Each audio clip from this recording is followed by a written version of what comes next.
Hi friends, welcome to ക്രിസിൽ. World test ചാമ്പ്യൻഷിപ്പിന്റെ final മത്സരം അവസാനിച്ചത് നമ്മൾ കണ്ടു. വളരെ ആവേശകരമായ ഒരു മത്സരത്തിൽ സൗത്ത് ആഫ്രിക്ക കിരീടം ചൂടിയിരിക്കുകയാണ്. 2025 എന്ന് പറയുന്നത് എല്ലാ സ്പോർട്ടിംഗ് ടീമുകളെ സംബന്ധിച്ചിടത്തോളം ഒരു പ്രധാനപ്പെട്ട വർഷമാണ്. കാരണം ഒരുപാട് ഇതുപോലെയുള്ള ടീമുകൾ, ഒരിക്കലും ജയിക്കാത്ത ടീമുകൾ ജയിക്കുന്നതൊക്കെ നമ്മൾ കാണുകയും ചെയ്തിരിക്കുന്നു. ആ ഒരു വേൾഡ് ടെസ്റ്റ് ചാമ്പ്യൻഷിപ്പിന്റെ സൈക്കിൾ അവിടെ അവസാനിച്ചിരിക്കുകയാണ്. ഇനി 2025 തൊട്ട് 27 വരെയുള്ള ഒരു പുതിയ സൈക്കിൾ ആരംഭിക്കാൻ പോവുകയാണ്. അതിലെ ആദ്യ ടെസ്റ്റ് മത്സരത്തിൽ നാളെ ഇന്ത്യ ഇംഗ്ലണ്ടിനെ നേരിടുകയാണ്. ഇംഗ്ലണ്ടിലെ ലീഡ്സിലുള്ള ഹെഡിംഗ്ലി ക്രിക്കറ്റ് സ്റ്റേഡിയത്തിലാണ് ഈ മത്സരം നടക്കാനായിട്ട് പോകുന്നത്. ഇതൊരു പുതിയ സൈക്കിളിന് തുടക്കം കുറിക്കാൻ പോവുകയാണ്.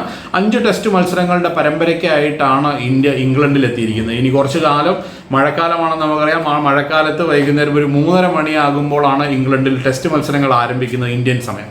അപ്പോൾ അതുകൊണ്ട് തന്നെ ആ ഒരു സമയം തൊട്ട് നല്ല രസകരമായ ഒരുപാട് മത്സരങ്ങൾ, ടെസ്റ്റ് ക്രിക്കറ്റിനെ ശരിക്കും ആസ്വദിച്ച് കാണുന്ന ആളുകളാണെങ്കിൽ ശരിക്കും നല്ല രീതിയിൽ ഈ ജയപരാജയങ്ങൾ ഇത്രത്തോളം മാറി മറയുന്ന ഒരു ഫോർമാറ്റ് വേറെ ഇല്ല എന്നുള്ളതാണ്. ഇപ്പോൾ T20 ആയിക്കോട്ടെ, അല്ലെങ്കിൽ ഏകദിന മത്സരങ്ങളായിക്കോട്ടെ, അതിൽ നിന്നെല്ലാം വ്യത്യസ്തമായിട്ട് കുറേ സമയം ഇന്ത്യ ജയിച്ചു നിൽക്കുകയാണെങ്കിൽ പിന്നെ കുറേ സമയം ഇംഗ്ലണ്ട് ജയിച്ചു നിൽക്കുന്നത് കാണാം. പിന്നെ വീണ്ടും ഇന്ത്യയുടെ ഭാഗത്തേക്ക് ചെരിയും, പിന്നെ ഇംഗ്ലണ്ടിൻ്റെ. അങ്ങനെയാണ് ടെസ്റ്റിൻ്റെ ഒരു സാധ്യത എന്ന് പറയുന്നത്. ഇപ്പോൾ നാളത്തേക്ക് ഒരു ടെസ്റ്റ് മത്സരത്തിൽ നമ്മൾ നോക്കുക കഴിഞ്ഞാൽ ഹെഡിംഗ്ലി സ്റ്റേഡിയം ഏകദേശം ഒരു 18,000-ൽ കൂടുതൽ ആളുകൾക്ക് ഇരിക്കാൻ പറ്റുന്ന ഒരു സ്റ്റേഡിയമാണ്. ആ സ്റ്റേഡിയം നിറഞ്ഞു കവിയും. അവിടെ അത്രയ്ക്ക് മനോഹരമായിരിക്കും നാളത്തെ ഒരു കാഴ്ച എന്ന് പറയുന്നത്. ഇംഗ്ലണ്ടിലും ഓസ്ട്രേലിയയിലൊക്കെ ക്രിക്കറ്റ് നടക്കുമ്പോൾ, എസ്പെഷ്യലി ഇംഗ്ലണ്ടിൽ നടക്കുന്ന സമയത്ത് അത് കാണാൻ തന്നെ വളരെ മനോഹരമായിട്ടുള്ള ഒരു കാഴ്ചയാണ്. അതിലേക്കാണ് ഇനി ഏകദേശം ഒരു 2 മാസത്തോളം നമ്മൾ പോകാനായിട്ട് പോകുന്നത്. ഇംഗ്ലണ്ടിലെ ഓരോ ഗ്രൗണ്ടുകൾക്കും, ഇംഗ്ലണ്ടാണ് ക്രിക്കറ്റിൻ്റെ ഈറ്റില്ലമെന്ന് നമുക്കറിയാം. ഇംഗ്ലണ്ടിലാണ് ക്രിക്കറ്റ് ജനിച്ചു വീണത്. അതുകൊണ്ട് തന്നെ ആ ഒരു സ്ഥലത്തെ ഓരോ ഗ്രൗണ്ടിനും ഓരോ കഥകൾ പറയാനുണ്ട്, ഒരുപാട് സ്റ്റോറികൾ പറയാനുണ്ട് എന്നുള്ളതാണ്. ഇപ്പം നാളത്തെ മത്സരം നടക്കാൻ പോകുന്നത് ഞാൻ പറഞ്ഞു ലീഡ്സിലെ ഹെഡിംഗ്ലി ക്രിക്കറ്റ് സ്റ്റേഡിയത്തിലാണ്. അത് യോർക്ക്ഷയർ എന്ന് പറയുന്ന ഒരു ടീമുണ്ട് അവിടെ. ആ യോർക്ക്ഷയറിൻ്റെ ഹോം ഗ്രൗണ്ടായിട്ടാണ്, അതായത് അവരുടെ ഒരു ഡൊമസ്റ്റിക് ടീമാണ് യോർക്ക്ഷയർ. ആ ഒരു ടീമിൻ്റെ ഹോം ഗ്രൗണ്ടായിട്ടാണ് ലീഡ്സിലെ ഹെഡിംഗ്ലി സ്റ്റേഡിയം അറിയപ്പെടുന്നത്. ഹെഡിംഗ്ലി സ്റ്റേഡിയത്തിന് ഒരുപാട് പ്രത്യേകതകളുണ്ട്. 1890-ൽ, അതായത് ഏകദേശം ഒരു 130 വർഷത്തിന് മുമ്പാണ് അവിടെ ക്രിക്കറ്റ് ആരംഭിക്കുന്നത്. 1899-ലാണ് ആദ്യ ടെസ്റ്റ് മത്സരം അവിടെ അരങ്ങേറുന്നത്. ഇംഗ്ലണ്ടിലെ എല്ലാ ഗ്രൗണ്ടുകളും, പ്രധാനപ്പെട്ട ഗ്രൗണ്ടുകളെല്ലാം തന്നെ ഇതുപോലെ തന്നെ 100 വർഷങ്ങളും 150 വർഷമൊക്കെ പഴക്കമുള്ളതാണ്. അവിടുത്തെ ടെസ്റ്റ് ക്രിക്കറ്റിനും അത്രത്തോളം തന്നെ പഴക്കമുണ്ട് എന്നുള്ളതാണ് ഏറ്റവും വലിയൊരു പ്രത്യേകത എന്ന് പറയുന്നത്. അതുപോലെ തന്നെ ഹെഡിംഗ്ലിയിലെ ഏറ്റവും വലിയൊരു അട്രാക്ഷൻ, അല്ലെങ്കിൽ ഏറ്റവും വലിയൊരു പ്രത്യേകത എന്ന് പറയുന്നത് വെസ്റ്റേൺ സ്റ്റാൻഡ് എന്ന് പറയും. എന്ന് വെച്ച് കഴിഞ്ഞാൽ പടിഞ്ഞാറ് വശത്തുള്ള ഒരു സ്റ്റാൻഡുണ്ട്. ആ ഒരു സ്റ്റാൻഡിന്റെ പ്രത്യേകത എന്ന് പറയുന്നത് അവിടെ ഇപ്പോഴും ഭയങ്കര ഒച്ചപ്പാടും ബഹളവുമായിട്ടുള്ള ഒരു സ്റ്റാൻഡാണ്. മറ്റുള്ള സ്ഥലങ്ങളിലൊക്കെ വളരെ നല്ല രീതിയിൽ വന്നിരുന്ന് കളി കാണുന്ന ഒരു ക്രൗഡാണെങ്കിൽ ഇവിടെ കുറച്ചൊരു ബഹളം ഉണ്ടാക്കുന്ന, അല്ലെങ്കിൽ ഒച്ചപ്പാടും ബഹളവും ബാൻഡും ചിലപ്പോഴൊക്കെ അടിപിടിയിലേക്കൊക്കെ കാര്യങ്ങൾ പോകുന്ന ഒരു റൗഡി സ്റ്റാൻഡ് എന്നാണ് അതിനെ വിളിക്കുന്നത്. അതുകൊണ്ട് തന്നെ വെസ്റ്റേൺ സ്റ്റാൻഡ് എന്ന് പറയുന്നത് ഹെഡിംഗ്ലിയിലെ വളരെ ഒരു പ്രത്യേകതയുള്ള, അവരുടെ ബാമി ആമി എന്ന് പറയുന്ന ഇംഗ്ലണ്ടിന്റെ സപ്പോർട്ട് ടീമാണ്. ആ സപ്പോർട്ട് ടീം ഏറ്റവും കൂടുതൽ ഇരിക്കുന്നത് ആ ഒരു സ്റ്റാൻഡിലാണ്. അവിടെ ബഹളങ്ങളൊക്കെ ഉണ്ടാവും, ഒപ്പം തന്നെ അടിപിടിയൊക്കെ ഉണ്ടാവുന്ന സ്റ്റാൻഡാണ്. അങ്ങനെയുള്ള കുറേ രസകരമായ സംഭവങ്ങൾ ഇനിയുള്ള ദിവസങ്ങളിൽ നമ്മൾ കാണാൻ പോവുകയാണ്.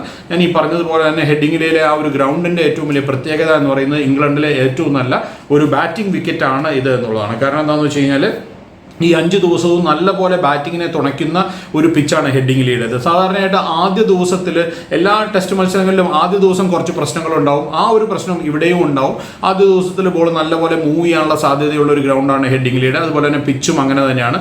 അതുപോലെ തന്നെ ആ ആദ്യത്തെ ദിവസം സർവൈവ് ചെയ്ത് പോവുകയാണെങ്കിൽ ബാറ്റർമാർക്ക് പിന്നീടുള്ള ഓരോ ദിവസവും ബാറ്റിംഗ് ഈസി ആയിട്ട് വരുന്നതാണ് നമ്മൾ കാണുന്നത്. അതായത് 5-ാമത്തെ ദിവസമൊക്കെ എത്തുമ്പോഴേക്കും ബൗളിങ്ങിന് അനുകൂലമായിട്ട്, അല്ലെങ്കിൽ അങ്ങനെയുള്ള ഒരു രീതിയിലേക്ക്, സ്പിന്നർമാർക്ക് അനുകൂലമായിട്ട് രീതിയിലേക്ക് മാറുന്ന ഒരു പിച്ചാണ് മറ്റുള്ള സ്ഥലങ്ങളിലെ. ഹെഡിംഗ്ലിയിലെ ഒരു പ്രത്യേകത എന്ന് പറയുന്നത് 3, 4, 5 ദിവസങ്ങളിലൊക്കെ ബാറ്റിംഗ് വളരെ ഈസി ആവും എന്നുള്ളതാണ്. അതുകൊണ്ട് തന്നെ വലിയൊരു ഹൈ സ്കോറിംഗ് മത്സരമാണ് പലപ്പോഴും ഹെഡിംഗ്ലിയിൽ നടക്കാറില്ല. ആദ്യ ഇന്നിങ്സിൽ വലിയ സ്കോർ വരാറില്ല എങ്കിലും 2-ാമത്തെയും 3-ാമത്തെയും 4-ാമത്തെയും ഒക്കെ ഇന്നിങ്സിൽ, എസ്പെഷ്യലി 3-ാമത്തെയും 4-ാമത്തെയും ഒക്കെ ഇന്നിങ്സിലാവുമ്പോഴേക്കും വലിയ സ്കോറുകൾ പിറക്കുന്നത് നമ്മൾ കാണാറുണ്ട്. ഇതാണ് ഹെഡിംഗ്ലിയുടെ ഒരു പ്രത്യേകത എന്ന് പറയുന്നത്. അതുകൊണ്ട് തന്നെ ആ ഒരു ഇനീഷ്യൽ കണ്ടീഷൻ, തുടക്കത്തിൽ ആദ്യ ദിവസമാണ് ഏറ്റവും ക്രിട്ടിക്കലായിട്ടുള്ള ദിവസം.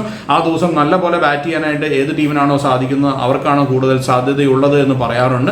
കാരണം നല്ലപോലെ ആ ഇനീഷ്യൽ സ്റ്റേജിലുള്ള മൂവ്മെന്റ്സ് ഒക്കെ ഒന്ന് ഒഴിവാക്കുകയാണെങ്കിൽ നല്ല രീതിയിൽ കളിക്കാനായിട്ട് 2 ടീമുകൾക്കും സാധിക്കുമെന്നുള്ളതാണ്. അതുകൊണ്ട് തന്നെ ഈ ഒരു ഇന്ത്യയുടെ ബൗളിംഗ് നിരയെ വെച്ച് നോക്കുമ്പോൾ ഇംഗ്ലണ്ടിന്റെ ബൗളിംഗ് നിര കുറച്ചൊരു വീക്കാണ് എന്നുള്ളതാണ്, ഫാസ്റ്റ് ബോളിംഗ് ആണ് പറയുന്നത്. അപ്പോൾ അതുകൊണ്ട് തന്നെ നല്ലൊരു ബാറ്റിംഗ് ട്രാക്ക് ഒരുക്കി ഇന്ത്യയിലെ കുഴപ്പിക്കാനായിരിക്കും അവർ ശ്രമിക്കുക എന്നുള്ളതാണ് ഞാൻ പ്രതീക്ഷിക്കുന്നത്. ഇനി നമുക്ക് ഇരു ടീമുകളുടെയും ഒരു പ്ലേയിങ് 11 എങ്ങനെയായിരിക്കും എന്ന് നോക്കാം. ഇന്ത്യ യശസ്വി ജയ്സ്വാൾ ആയിരിക്കും ഓപ്പണിംഗ് സ്ലോട്ടിൽ ഉണ്ടാവുക. അദ്ദേഹത്തിന് അദ്ദേഹത്തിന്റെ കൂടെ KL രാഹുലിനെ ഓപ്പൺ ചെയ്യിക്കാനായിട്ട് തീരുമാനിക്കുമെന്ന് തന്നെയാണ്. കാരണം ഓസ്ട്രേലിയയിലേക്ക് അങ്ങനെയാണ് ചെയ്തത്. അവർ രണ്ടുപേരുമായിരിക്കും ഓപ്പണിംഗ് സ്ലോട്ടിൽ ഉണ്ടാവുക. 1 ഡൗൺ പൊസിഷനിൽ സായ് സുദർശൻ ആയിരിക്കും ഇറങ്ങുക എന്ന് പ്രതീക്ഷിക്കുന്നു. നല്ല ഫോമിലാണ് സായ് സുദർശൻ, പക്ഷെ അത് വൈറ്റ് ബോളിലായിരുന്നു. ഇവിടെ ഈ ഒരു കണ്ടീഷനിൽ എങ്ങനെയായിരിക്കും സായ് സുദർശൻ പെർഫോം ചെയ്യാൻ പോകുന്നതെന്ന് കാത്തിരിക്കുകയാണ്. നമ്പർ 4 പൊസിഷൻ ഏറ്റവും ഇമ്പോർട്ടൻ്റ് ആയിട്ടുള്ള പൊസിഷനാണ്. കാരണം വിരാട് കോഹ്ലി എന്ന് പറയുന്ന ഒരു മഹാരഥൻ, അതിനു മുമ്പ് സച്ചിൻ ടെണ്ടുൽക്കർ എന്ന് പറയുന്ന മറ്റൊരു മഹാരഥൻ, ഇവർ ഒഴിച്ചിട്ട് പോയ ഒരു സിംഹാസനമാണ് ആ നമ്പർ 4 എന്ന് പറയുന്നത്. അവിടേക്ക് ഇന്ത്യയുടെ പുതിയ താരമായിട്ടുള്ള അല്ലെങ്കിൽ യുവനിരയിലെ ഏറ്റവും പ്രഗത്ഭനായിട്ടുള്ള ഇന്ത്യൻ ക്യാപ്റ്റനായിട്ടുള്ള ശുഭ്മാൻ ഗില്ലായിരിക്കും ബാറ്റ് ചെയ്യാൻ വരിക എന്ന് പ്രതീക്ഷിക്കുന്നു. നമ്പർ 5 പൊസിഷനിൽ കരുൺ നായർക്ക് നറുക്ക് വീഴുമെന്നാണ് ഞാൻ പ്രതീക്ഷിക്കുന്നത്. കാരണം നല്ല ഫോമിലായതുകൊണ്ട് ഈവൻ റെഡ് ബോളിലും നല്ല പ്രകടനങ്ങൾ അദ്ദേഹം കാഴ്ചവെക്കുന്നുണ്ട്. അദ്ദേഹമായിരിക്കും. നമ്പർ 6 പൊസിഷനിലേക്ക് വരുമ്പോൾ ഋഷഭ് പന്ത് വിക്കറ്റ് കീപ്പറുടെ ഒരു ഗ്ലൗ അണിയാനുള്ള എല്ലാ സാധ്യതയുമുണ്ട്. ധ്രുവ് ജുറലാണ് മറ്റൊരു വിക്കറ്റ് കീപ്പർ, പക്ഷേ ഋഷഭ് പന്തിനെ തന്നെയായിരിക്കും, കാരണം അദ്ദേഹമാണ് വൈസ് ക്യാപ്റ്റൻ. നമ്പർ 7 പൊസിഷനിൽ സ്പിന്നർ ആയിട്ടുള്ള രവീന്ദ്ര ജഡേജ ആയിരിക്കും. അത് ഇന്ത്യക്ക് കുറച്ചൊരു ബാറ്റിംഗ് ഡെപ്ത് നൽകുമെന്നാണ് ഞാൻ പ്രതീക്ഷിക്കുന്നത്. ഇനി നമ്പർ 8 പൊസിഷനിലാണ് ഒരു കൺഫ്യൂഷൻ ഉള്ളത്. അവിടെ പ്രസിദ്ധ് കൃഷ്ണ എന്ന് പറയുന്ന ഒരു ഫാസ്റ്റ് ബോളറിനെ 4ാമത്തെ ഒരു ഫാസ്റ്റ് ബോളറായിട്ടായിരിക്കും അദ്ദേഹത്തിന് ഉൾപ്പെടുത്തുക. അദ്ദേഹമായിരിക്കുമോ അതൊരു ഓൾറൗണ്ടറെ ആയിരിക്കുമോ ഇന്ത്യ പരീക്ഷിക്കാനായിട്ട് പോകുന്നത്? നിതീഷ് കുമാർ റെഡ്ഡിയും അതുപോലെ തന്നെ ഷാർദുൽ താക്കൂറും, ഈ രണ്ടുപേരാണ് ഓൾറൗണ്ടർമാരായിട്ട്, അതായത് ഫാസ്റ്റ് ബോളിംഗ് ഓൾറൗണ്ടർമാരായിട്ട് ടീമിലുള്ളത്. ഇതിൽ ആരെങ്കിലും ഒരാളായിരിക്കുമോ അതോ 4 ജെന്യുവിൻ ഫാസ്റ്റ് ബോളർമാരായിട്ടായിരിക്കുമോ ഇന്ത്യ കളിക്കുന്നത് എന്നുള്ളതാണ് ഒരു സംശയം. അപ്പോൾ അതുകൊണ്ട് തന്നെ ആ ഒരു പൊസിഷൻ നമുക്ക് 8ാമത്തെ പൊസിഷൻ എന്ന് പറയുന്നതിൽ ആരെങ്കിലും ആയിരിക്കും പ്രതീക്ഷിക്കാം. നമ്പർ 9 പൊസിഷനിലേക്ക് വരുമ്പോൾ അവിടെ അർഷദീപ് സിംഗ് ആയിരിക്കും. ഉറപ്പായിട്ടും അദ്ദേഹത്തിനെ കളിപ്പിക്കുമെന്ന് പ്രതീക്ഷിക്കാം, കാരണം ഇതൊരു സ്വിംഗിങ് കണ്ടീഷനാണ്. നമ്പർ 10 പൊസിഷനിൽ മുഹമ്മദ് സിറാജ് ആയിരിക്കും. അദ്ദേഹത്തിനെയും ബോൾ നല്ലപോലെ സ്വിംഗ് ചെയ്യുന്നതുകൊണ്ട് തന്നെ അദ്ദേഹത്തിനെ കളിപ്പിക്കാനുള്ള സാധ്യതയുണ്ട്. അവസാന പൊസിഷൻ നമ്പർ 11 പൊസിഷനിലേക്ക് വരുമ്പോൾ ഉറപ്പായിട്ടും അവിടെ ജസ്പ്രീത് ബുംറ ആയിരിക്കും. ഇന്ത്യയുടെ കുന്തമുനയാണ്. ഈ 3 ഫാസ്റ്റ് ബോളർമാരാണെങ്കിലും ഈ 3 ഫാസ്റ്റ് ബോളർമാരും നല്ല എക്സ്പീരിയൻസ്ഡ് ആണ്. നല്ലപോലെ ബോൾ സ്വിംഗ് ചെയ്യിക്കാനും മൂവ് ചെയ്യിക്കാനും കഴിയുന്നതാണ് എന്നുള്ളതാണ് ഇന്ത്യയുടെ ഏറ്റവും വലിയൊരു അഡ്വാൻറ്റേജ് എന്ന് പറയുന്നത്. ഇനി ഇംഗ്ലണ്ടിന്റെ ഒരു പ്രോബബിൾ 11 പരിശോധിക്കുകയാണെങ്കിൽ ബെൻ ഡക്കറ്റും സാക് ക്രൗളിയാണ് അവരുടെ ഓപ്പണർമാരായിട്ടുണ്ട്. രണ്ടുപേരും മികച്ച ഫോമിലാണ്, നല്ല പ്രകടനങ്ങൾ കാഴ്ചവെച്ചുകൊണ്ടേയിരിക്കുന്നു.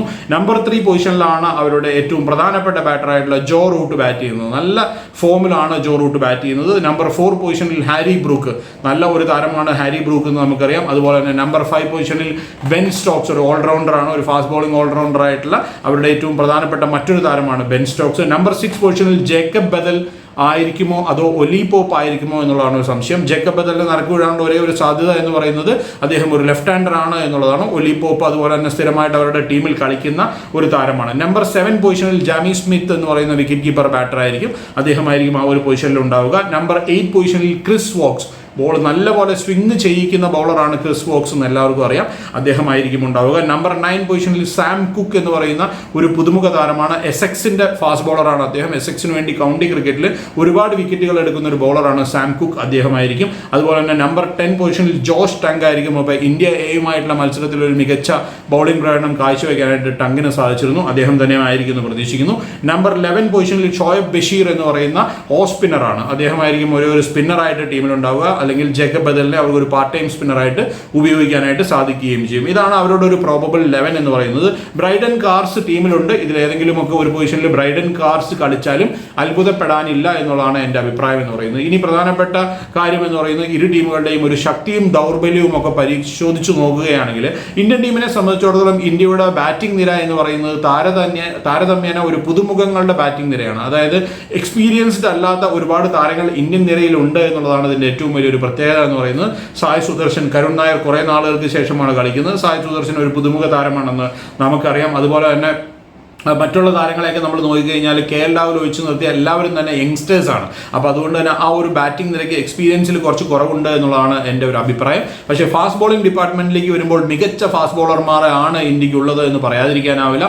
ജസ്പ്രീത് ബുംറ നയിക്കുന്ന ആ ഫാസ്റ്റ് ബോളിംഗ് ഡിപ്പാർട്ട്മെന്റിൽ അർഷദീപ് സിംഗും അതുപോലെ പ്രസിദ്ധ് കൃഷ്ണയും മുഹമ്മദ് സിറാജും എല്ലാവരും കൂടെ ചേരുമ്പോൾ അതൊരു കിടയറ്റ ബോളിംഗ് നിരയായിട്ട് മാറും എന്നതായത് സംശയമില്ല. ഒപ്പം തന്നെ അവരെ സപ്പോർട്ട് ചെയ്യാനായിട്ട് രവീന്ദ്ര ജഡേജയുടെ ലെഫ്റ്റ് ആം സ്പിന്നും ഉണ്ട് എന്നുള്ളതാണ്. ഇംഗ്ലണ്ടിന്റെ ഒരു ശക്തിയും ദൗർബല്യവും പരിശോധിക്കുകയാണെങ്കിൽ ബാറ്റിംഗിൽ ഒരുപാട് എക്സ്പീരിയൻസ് ആയിട്ടുള്ള താരങ്ങൾ അവരുടെ നിരയിലുണ്ട്.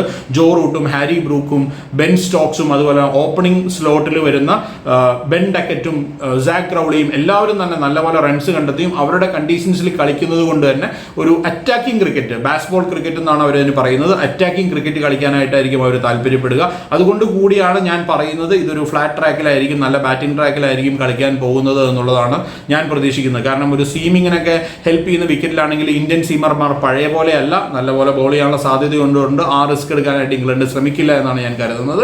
അവരുടെ വീക്ക്നെസ്സിലേക്ക് നോക്കുകയാണെങ്കിൽ അവരുടെ ബൗളിംഗ് ഡിപ്പാർട്ട്മെന്റ് അത്രത്തോളം ഒരു എക്സ്പീരിയൻസ്ഡ് അല്ല.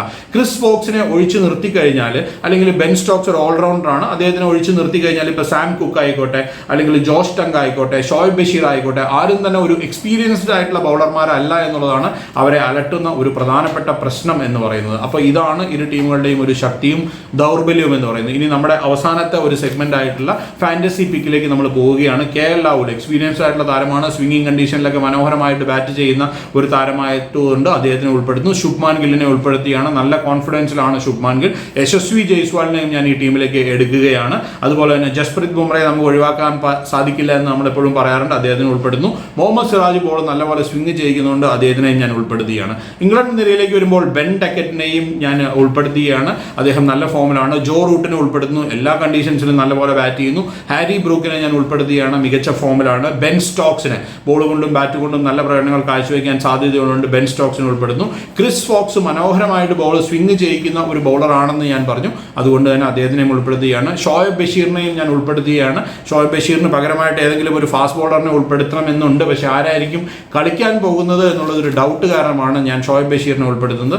ആരായിരിക്കും ലെവലിൽ കളിക്കാൻ പോകുന്നതെന്ന് നോക്കിയിട്ട് അവിടെ ഒരു മാറ്റം നിങ്ങൾക്ക് വരുത്താവുന്നതാണ്. ഏതായാലും ഇതാണ് ടോട്ടലായിട്ടുള്ള ഒരു കാര്യം എന്ന് പറയുന്നത്. ഏതായാലും നല്ല ഒരു മത്സരമാകട്ടെ, കാരണം ഇന്ത്യ ഇംഗ്ലണ്ടിലേക്ക് ടൂർ ചെയ്യുന്നു. 5 ടെസ്റ്റ് മത്സരങ്ങളുടെ ഒരു വലിയ പരമ്പരയാണ്. നല്ല മനോഹരമായ ടെസ്റ്റ് മത്സരങ്ങളാണ് വരാൻ പോകുന്നത്. കാണാൻ തന്നെ കണ്ണിന് നല്ല കാഴ്ചയുള്ള ടെസ്റ്റ് മത്സരങ്ങളായിരിക്കും, കാരണം ഇംഗ്ലണ്ടിൻ്റെ ഒരു പ്രത്യേകതയാണ് അത്. ഏതായാലും നല്ല ഒരു പ്രകടനം കാഴ്ചവെക്കാനായിട്ട് ഇന്ത്യക്ക് സാധിക്കട്ടെ ഈ ഒരു ടൂറിൽ. 2025-27 സീസൺ, അതായത് അല്ലെങ്കിൽ ആ ഒരു സൈക്കിളിലെ വേൾഡ് ടെസ്റ്റ് ചാമ്പ്യൻഷിപ്പിൻ്റെ തുടക്കമാണ്. അത് തുടക്കത്തിൽ തന്നെ നല്ല ഒരു പ്രകടനം കാഴ്ചവെക്കാനായിട്ട് ഇന്ത്യക്ക് സാധിക്കട്ടെ എന്ന് ആശംസിക്കുകയാണ്. മറ്റൊരു വീഡിയോ ആയിട്ട് വീണ്ടും കാണാം. ബൈ.